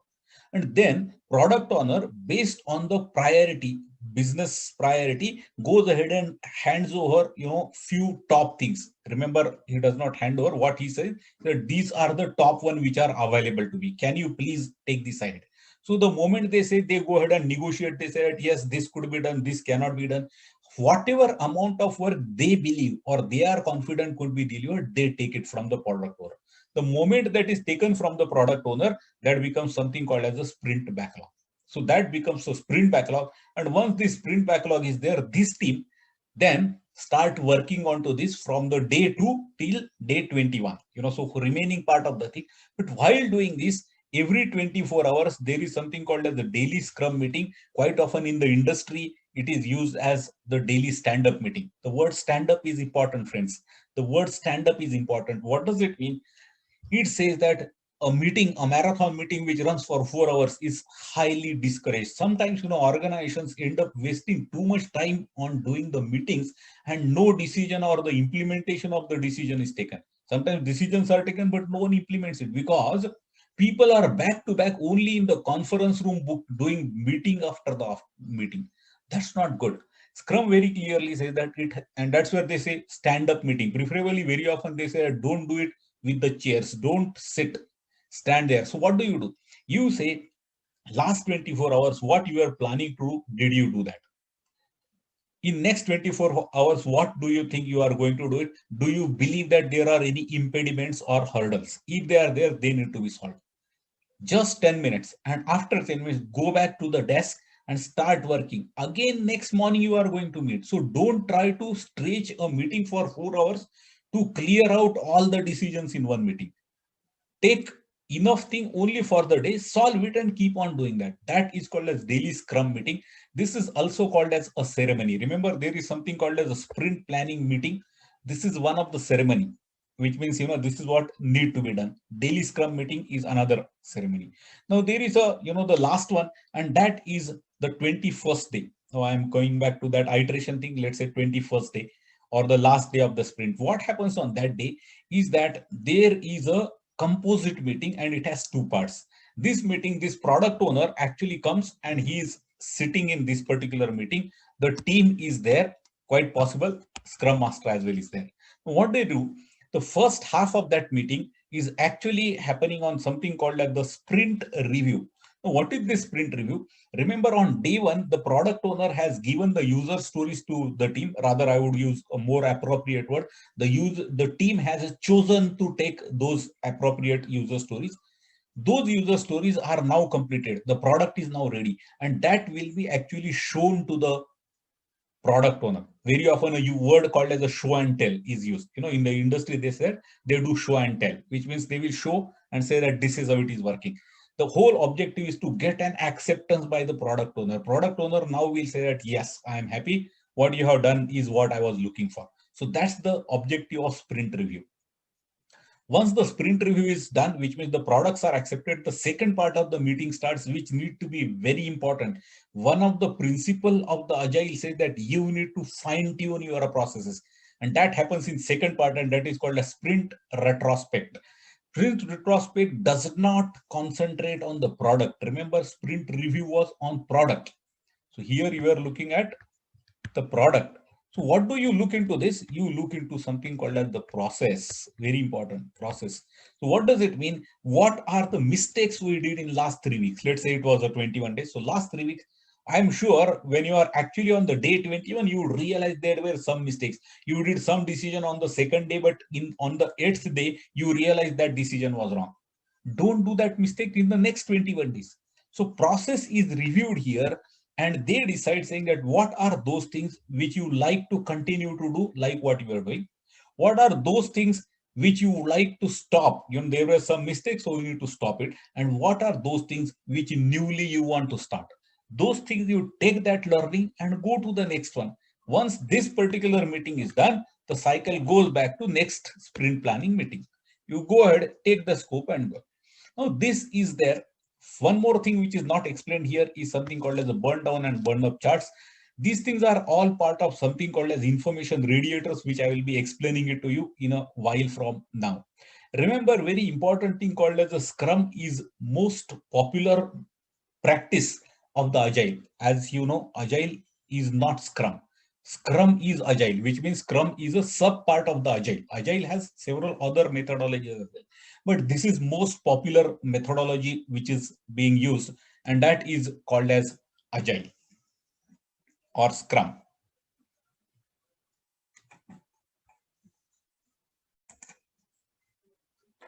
Common Agile practices. We'll try to understand these things using the prior chart as well. Retrospective, we have seen it. Remember here, you have sprint retrospective, an actual activity in which you try to retrospect, which means what mistakes you did, how can you improvise in the next version. Comes backlog preparation. Look at it here. The backlog preparation was here. The product owner is actually preparing the backlog. Remember, one of the important thing in the product owner need to do is give the weightages to each of the user story. Remember, user stories are not delivered first come first serve. They are actually based on the priority, and that is done on the basis of something called as user story points. That is actually calculated on the basis of how much valuable is that to the business. That has the maximum weightage. So something which is more important to the business would be delivered faster. That's the objective there. So this was that backlog preparation. Then comes backlog refinement. Come here now, and then you realize that at the start of the each sprint, what do? You take part of it And there it is called as backlog refinement, which means you are actually going to go ahead and refine. Remember, there is a word called as a progressive elaboration. The user stories which are given here between the product and an user, they may not be elaborated or they may not be good enough to go ahead and do an estimation at that point of time. A broad estimation could be there, but a detailed estimation, you need to go ahead and actually elaborate it in little more details. Now that is called as backlog refinement. Then comes daily stand-up. We have seen this in chart here, daily scrum meeting. This is called as daily stand-ups. Then comes demonstration or the reviews. Look at it here, going back to, this is that demonstration, sprint reviews. Basically, you are demonstrating, what you have done so that user, rather the product owner on behalf of user is either saying that, yes, this is good or maybe. Remember, it doesn't happen. The chances of product owner getting a nasty surprises in sprint review are extremely low, because he is equally involved in all the sprint. During the daily stand-up meeting, he is there. So if he believes that some product is going to get built bad, he will not get that news on the 21st day. Maybe on the 5th day itself, he will realize the team is doing some mistakes and the rectification would happen. And obviously, in worst case scenario, it is 21 days. After 21 days, anyway, next iteration. So this is where, the Scrum scores over the software development or SDLC lifecycle. Coming back to that, planning for the iteration place agile. Basically, the release zero or sprint zero, in which you go ahead and plan for the thing. That is called plan for the thing. Now comes some more practicing, little more detailed thing about execution practices. One is continuous integration, CI. I'm sure you would have heard this word called as a CI or something called as a CT. CI stands for continual integration. CT stands for continual testing. What does it mean? They say that you don't go ahead and integrate the thing in the end. So let's say there are some 6-7 components, different modules, different functionality, some database changes and all that thing. They say that make the database change GUI, assemble it and try it. Go ahead and once one more component is assemble it. Keep on assembling it and try making it together. So for example, if I take a very funny example, let's say you are going to make a product which is like a pen, and that pen has the cap, the refill, the pen and whatnot, the handle or whatever. What it says, then once you make one component, keep on assembling. Don't go ahead and say that for first 4 months I will build all the component and in the last 10 days I will go ahead and assemble. See what would happen? You will start getting the nasty surprises there. You will realize that something is not fitting into other. So integrate it continuously. Similarly, testing it continuously. That's where CI or CT comes into the picture. Test at all level. At the code should be tested. The code getting connected with some other component should be tested. So, you would have heard a lot of words in the industry, something called as a black box testing, sandbox testing, integration testing, and so on and so forth. Doing the testing at all level. ATDD, acceptance test driven development. What they say here, it is other way around. It is actually saying that when you develop it, go ahead and first of all write what are going to be the acceptance cases. These are the test cases, and then do the development in line with what is the test case. So now you keep on building the product looking at what is the customer asking for. So customers acceptance criteria as you take and build the product as per that. TDD, test driven development. This is other way around. You realized it. Here it is based on the test. Then comes behavior driven development. So these are different, methodologies. Basically, what they are trying to say is that try to see what you are going to build rather than trying to make pieces and then say that once I assemble it, I am going to look at a brilliant, bright picture. No, no, no. They say look it into the pieces and do that. That's better. Then comes spikes. This is another peculiar word. Spike is basically, see what happens as a part of overall software development. It is very common that you need to try something. You are not very sure how much time will this take, but you need to try something. Now, how do you fit that into the iteration? For a very funny reason. Remember, giving an estimation for something which you are going to try every first time is going to be a challenge. How do you know whether it will take 1 day, 10 days, or 21 days, or 42? So what they do, they say spike, which means an iteration is dedicated for such an experiment, or such an experiment is included in one of the thing. Remember, that also has to be a time bound.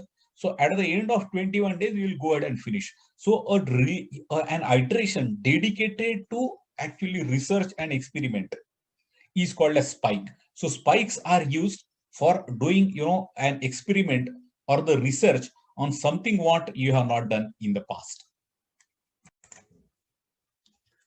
So friends, we have seen predictive life cycle, which is what is about SDLC, and we have seen lot in Agile, Scrum, and all that thing called as adaptive.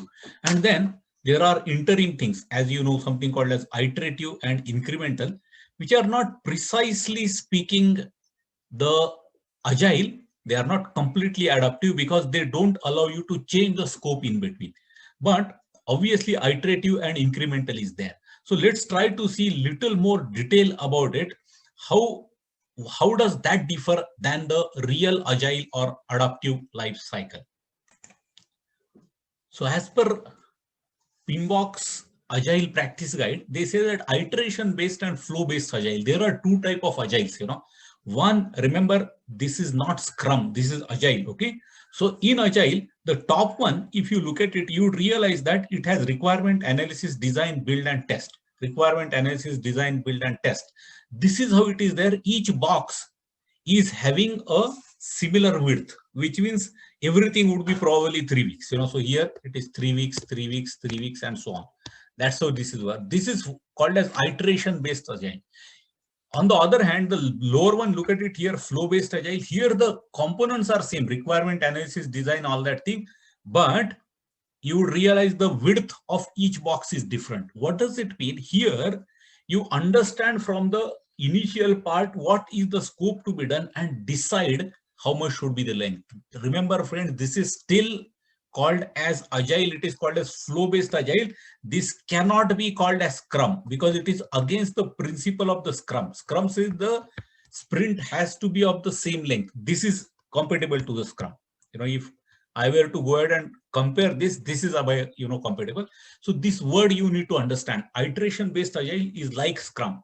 Each thing has a length same, while flow-based it is there. Now look at it here, the way in which it will differ in the product, the sprint backlog meeting will change here. For example, the sprint backlog meeting, which is happening at start of each sprint here, will go ahead and decide how much user stories, how many user stories we can deliver in this given thing, and they will take it and deliver it. While here it is going to be different. The number of features there would be there, and they will go ahead and decide saying that what is this particular thing, how much time or how much delay I will need to deliver this, and based on that they will say that I will need so many days. Next time it seems that there were not too many in WIP. WIP is work in progress, so that's not too much of a work WIP there. So a shorter sprint, the longer sprint. This obviously has the advantages versus the disadvantages of each other, but these two terms please try to understand, called as iteration based Agile and flow based Agile. So that was an interesting concept there. Let's try to understand how is information dispersed in a typical Agile process. Agile or the Scrum teams quite often use such a concept called as Kanban boards. Kanban boards are physical boards. They are the physical boards which are actually hung near the area where actually the teams sit.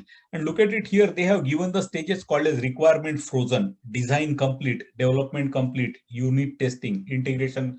So what happens is that when there is a discussion happening between the team and the product owner, and once they freeze the requirement, they create a cheat representing one of the user story, maybe role-based training or link with the appraisal system, and they put it here. So there are 3 here. And that's where on the top they have written 3, which means there are 3 user stories which are pending here. Now this traffic will start moving slowly towards right. For example, training plan development, this particular functionality is already design is completed. On the other hand, integration with HR system and training, they have crossed all that and they have came to development complete. Browser-based access and all that thing, this is done unit testing, integration, and then presented to product owner. Remember, all the cheats are always going to start with the leftmost column and going to move towards the rightmost. Once it goes to the rightmost, which means it is now launched into the production. Once it is gone into the production, so Remember, at any given point on time, whatever are the cheats there, this is called as WIP, work in progress, which means this is there, and the intention or one of the principle says that try to keep minimum WIP. Work in progress should be minimum. Keep on moving it faster. It is almost like, trying to control a traffic and to ensure that no vehicle is stuck up on the road. It need to start and it need to reach the destination.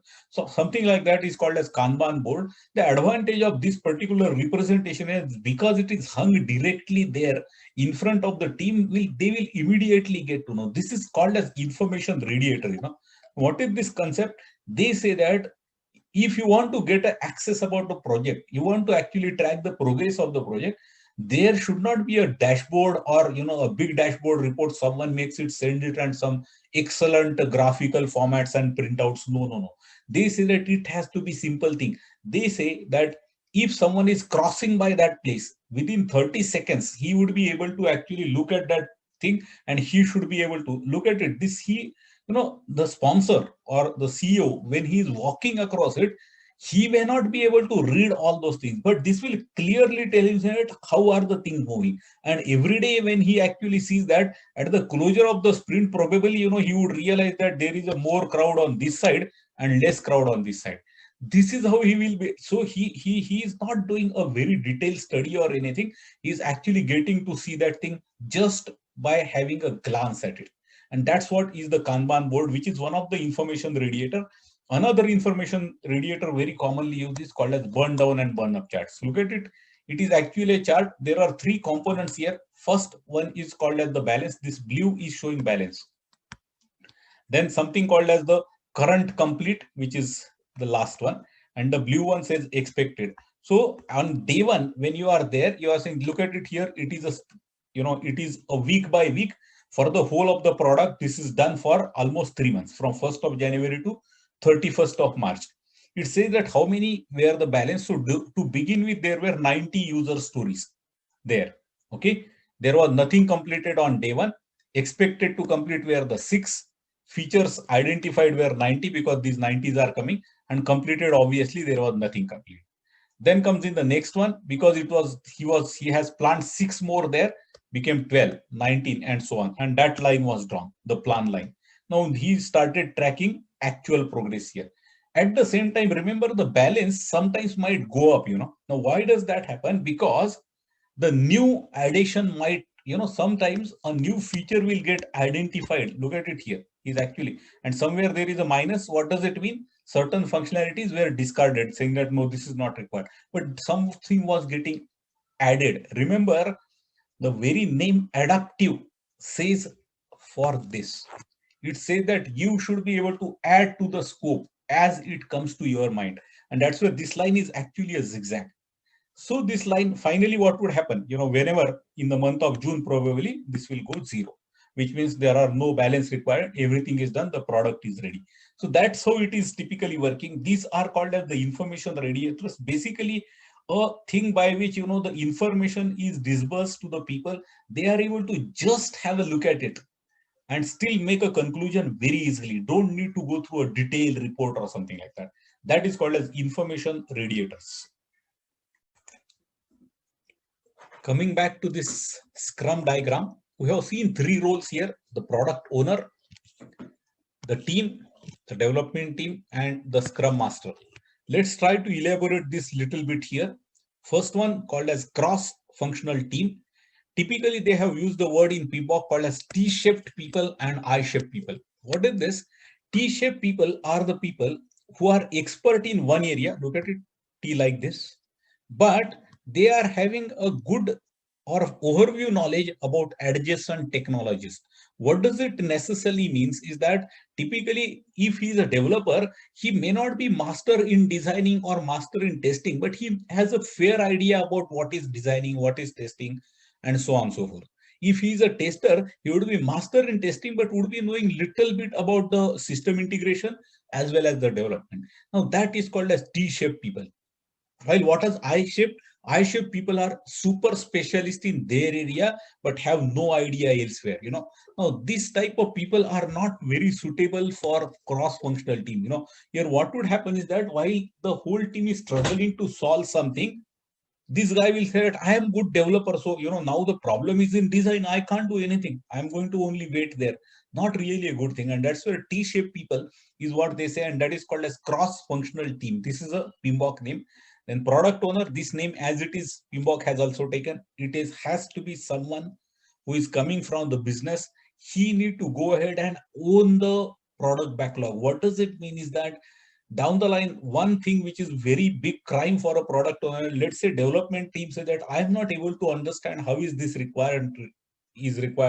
Can you please elaborate me? Now, every now and then this product owner said, oh, is that, let me go back to user and check with them. If that happens, the purpose of the product owner is gone. He need to be actually giving a complete coverage to the development team so that they need not have to in turn talk to so many people there. Because remember what happens, it might take its own time to mature the requirement, come up there. This entire struggle, the technical team rather than doing, that product owner does. So he becomes an interface between the business and the development team, and that's very important role.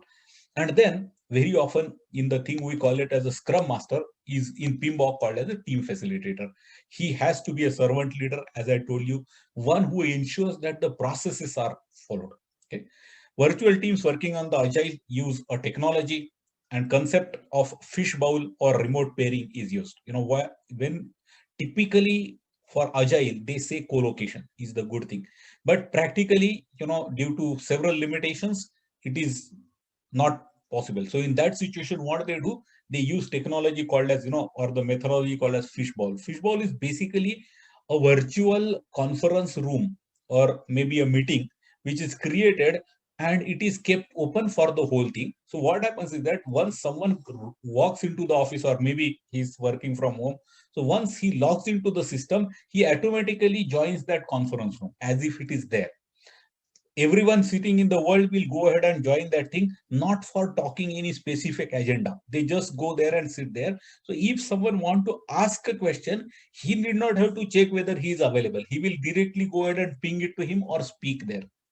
So one piece of them is sitting into a conference room where all of them are sitting. Something of that nature is called as fishbowl. Sometimes it is a remote pairing. People are working in different places, but they pair and do it. These are called as the agile rules, a very important concept which is there in agile. It is an art to define how do you deliver the products, and that word called as minimum viable product, quite often called as MVP, is used in agile methodology.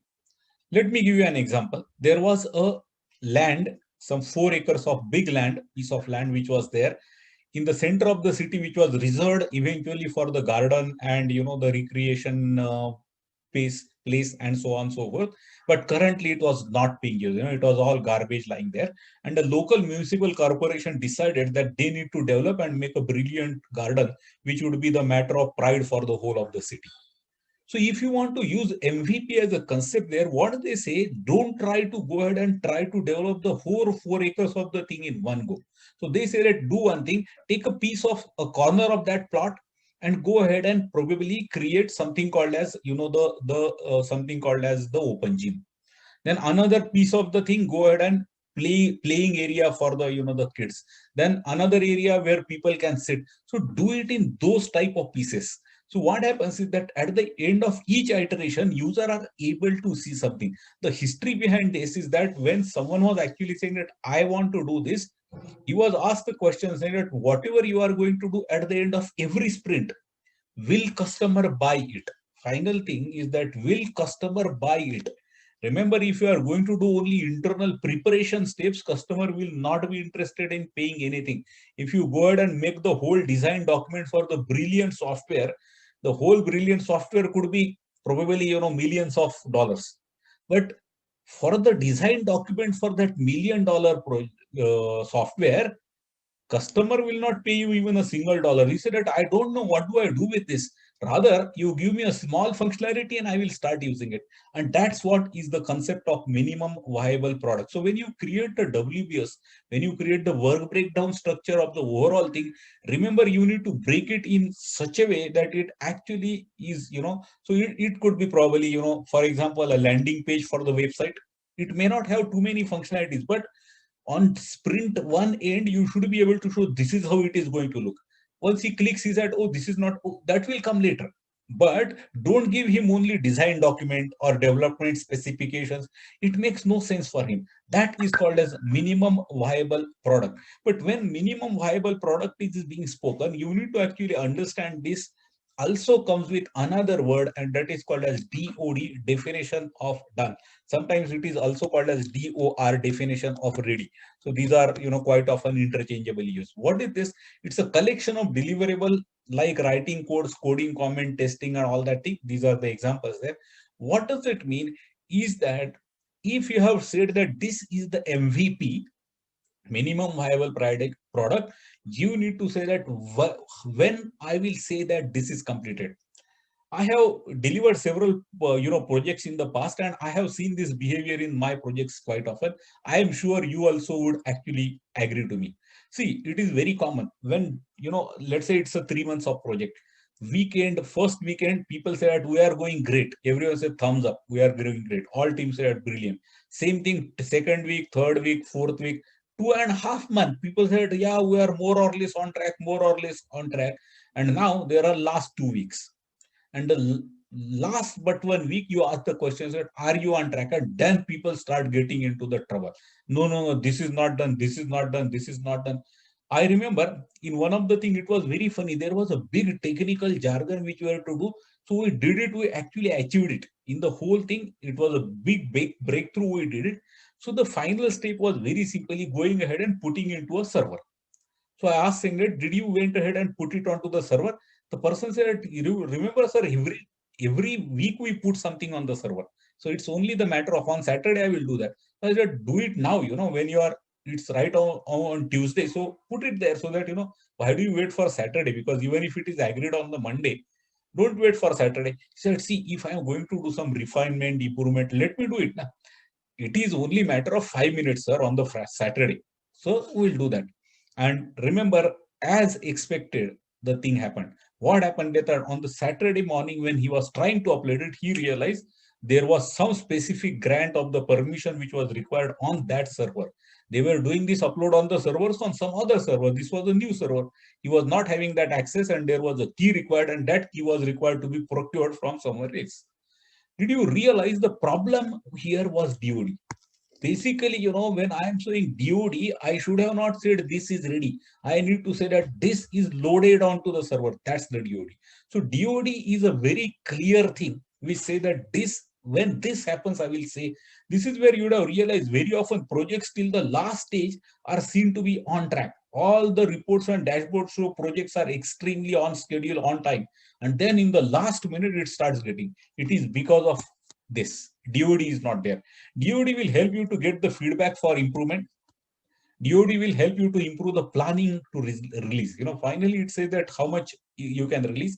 It will elaborate burn down charts in true colors. Remember, when they are burn down chart, it says that your scope, whatever scope was there in the beginning is now reducing. If you don't do DOD, what would happen? It will happen like this. It will actually come from here, and then it will start like this, which means, you actually climb down very fast, but then the last leg or the last milestone you are not able to achieve. That's what is the true colors. Minimize the delay of risk. Basically risks will get identified quick in time. Remember the same example, if I take, had we tried to upload that onto the server on the Tuesday, would have actually realized that I need to have this key, and I would have got whole lot of week to go ahead and solve it. Now on Saturday morning, if I get the news, I am in trouble. Reflects the agility, maturity, and quality of the Scrum team. If this is, DOD is done, it actually reflects saying that your teams are mature, their processes are much better.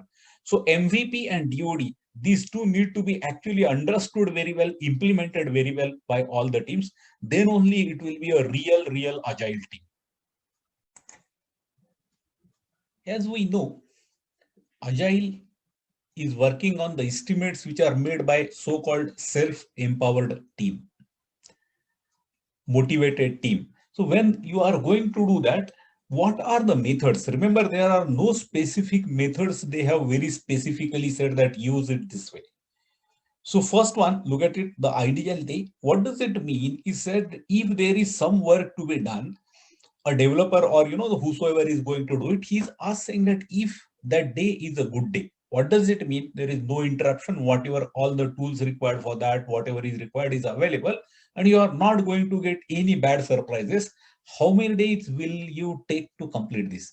And maybe put some factor of 0.2 to that. So, take that number multiplied by 1.2 is the thing. This is one of the method, ideal days, which is a good day. And as per that, you do it.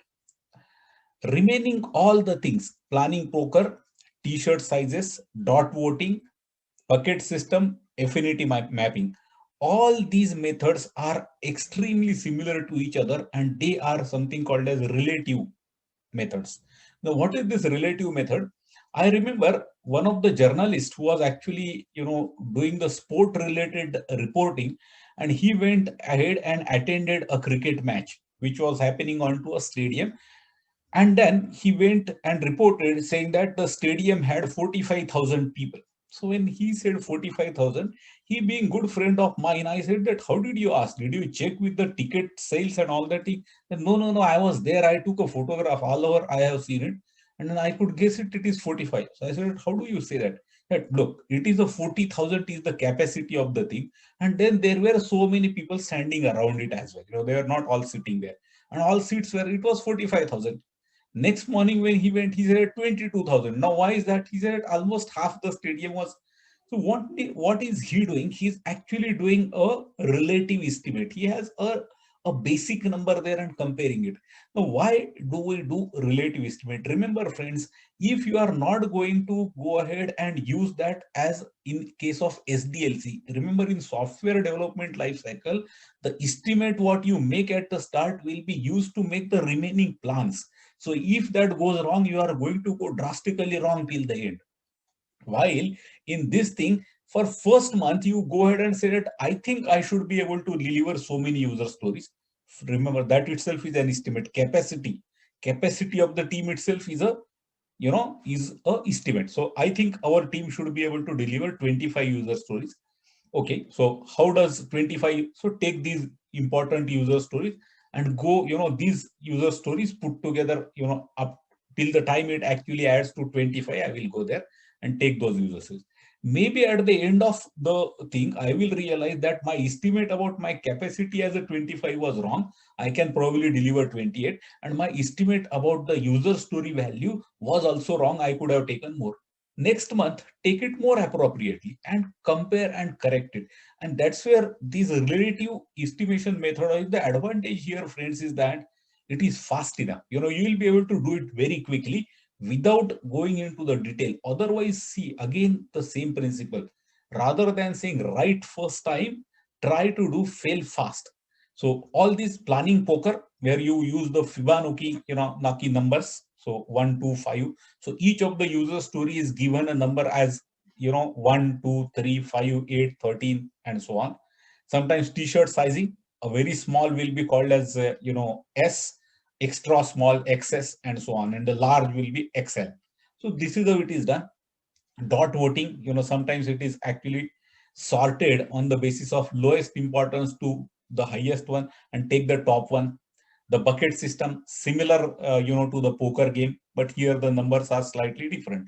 So you put it as per the, on the you on the table, you keep those cards which are showing the things. And affinity mapping, in affinity mapping, what they do, they actually go ahead and ask the product owner which is the least important, that will be kept onto the most left side, and then the most important which will be kept onto the right side, and relatively the stories will be put there which are relatively important. So then you go ahead and start taking it from the from the right side, which means the most important one you pick up. These are the estimation methodologies. Remember, estimation methodologies are important from the perspective of your learning. So an estimate which you have done a little wrong now, in 1 month down the line, the process will get refined. automatically, and it will give you much better estimate than spending too much of a time on trying to refine the whole thing to the best accurate thing. Sometimes a term called as agile 3+5+3 is being used. You might get confused. There is nothing new. It says 3 roles, as you know: product owner, the scrum master, and the development team. We have seen this already. 5 event, something called as a sprint. Sprint itself is an event. Sprint planning, which is happening at the start of it. Then daily scrum, which is happening daily. Sprint review and sprint retrospect, which is happening in the end. So these are the 5 events. So 3+5. And 3 artifacts. 2 of them we have seen: product backlog and sprint backlog. There is one more they sometimes say, and that is called as product increment. In short, MVP. It's an MVP. So this is all about our course. Let us try to see what all we have learned in this course so far. To summarize what we have seen, to begin with, we started with the project life cycle, the 4 of those. Just look at this: the predictive, the iterative, incremental, and adaptive. So those things, and how do they differ, how do they work together, is what we have seen. Then comes the agile mindset, which is on the top, and then we have seen 4 values. So these 4 values, and followed by that we have seen the 12 principles. These were the 12 principles we have seen already. Then comes different methodologies, and one which we went into detail was Scrum. So here you go. This is how it looks: different roles, different ceremonies, and so on and so forth, which was the Scrum. Then we have seen, the planning onion, which had these layers: strategy, followed by portfolio, product, release. I'm sure you remember it. You have, 3+5+3. Just now seen it. So 3+5+3 is what we have seen. 3 roles, 5 events, and 3 artifacts is what is called as 3+5+3. Then coming back to term called as a time box method. Basically, delivery need to be done in a time box method. Then comes self-empowered teams and servant leaders. So these are some of the terms we have seen. Iteration-based agile versus flow-based agile. 2 more terminologies here. We have seen it. So iteration-based versus the flow-based thing there. Then comes, where do we use agile, where it is suitable. Look at it here. Particularly, it is, productive is very good when you are doing it for low uncertainty and in terms of the technical thing as well as the requirement. And if it is medium, in terms of the medium complexity of the requirement and medium, complexity of the technology, then agile or at the adaptive lifecycle becomes the most better candidate. Then we have seen information radiators in form of Kanban board, something like this. I'm sure you remember this Kanban board. Basically, it is all about, seeing the things very fast. And then comes MVP, the burn up and burn down charts. Here you go. So this is how it is there. And then comes DOD, definition of done, which is all about, a very clear definition saying that when I will say that this product is ready, and MVP. And then certain estimation methods is what we have seen. These estimation methods, I'm sure you recollect it here. So this was all about, this particular course, what we have seen so far. Hope you enjoyed this small course on something called as adaptive or agile life cycle. If you have any doubts or any feedback or comment, feel free to write to me on the email ID which is given there, as well as phone number.